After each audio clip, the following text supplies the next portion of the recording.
കേരളത്തിന്റെ സമഗ്രമായ പുരോഗതിക്ക് അടിസ്ഥാനമിട്ട സർക്കാരാണ് ഒന്നാം പിണറായി സർക്കാരും രണ്ടാം പിണറായി സർക്കാരും. സർ, നാഷണൽ ഹൈവേ കേരളത്തിന്റെ ഒരറ്റം മുതൽ മറ്റേ അറ്റം വരെ 2000 കിലോമീറ്റർ സ്ഥലമേറ്റെടുത്തുകൊണ്ട് പണി പൂർത്തിയായിക്കൊണ്ടിരിക്കുകയാണ്. ആ നാഷണൽ ഹൈവേയിലൂടെ യാത്ര ചെയ്യുന്ന ഏതെങ്കിലും ഒരു യാത്രക്കാരൻ ഇടതുപക്ഷത്തിനെതിരായി വോട്ട് ചെയ്യുമെന്ന് ബഹുമാന്യനായ തിരുവഞ്ചൂരെ അങ്ങേക്ക് പറയാൻ സാധിക്കുമോ?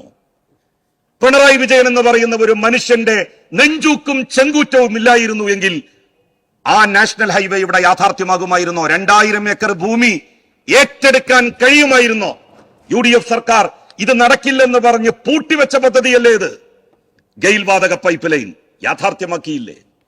കൊച്ചി ഇടമൺ പവർ ഹൈവേ, കേരളത്തിൽ പവർ കട്ടില്ലാത്തത് എന്തുകൊണ്ടാണ്?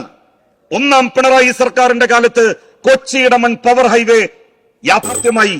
അതുകൊണ്ടാണ് ഇവിടെ പവർ കട്ടില്ലാത്തത്.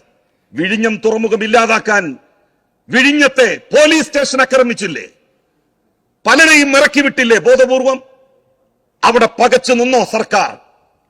പിണറായി വിജയൻ നെഞ്ചൂക്കോടെ നെഞ്ചു വിരിച്ചു നിന്നു.